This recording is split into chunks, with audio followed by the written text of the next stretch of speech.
What are we working on today? Well, we've got a MAKITA fast charger.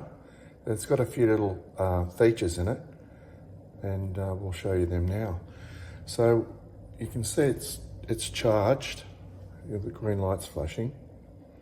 So what we can do now is I'll just show you what it sounds like. That's the default sound. Now if we disengage the battery and then engage it really quickly, it'll change the melody sound of this particular MAKITA. I think it works for a lot of MAKITA battery chargers. If you've got one, just try it. So disengage it.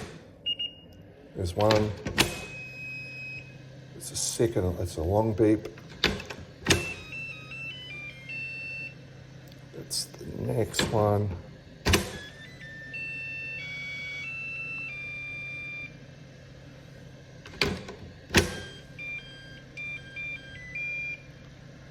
And I think this is the last.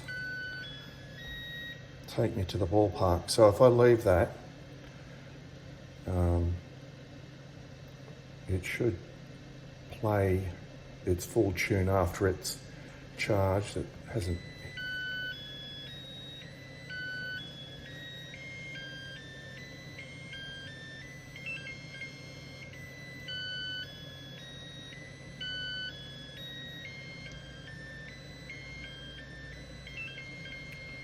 Awesome. So I'll keep it at that one. I think it's take me to the ballpark, I think. Leave a comment in the description if it is, and smash that like button and subscribe. That'd be awesome. Thanks. Job done.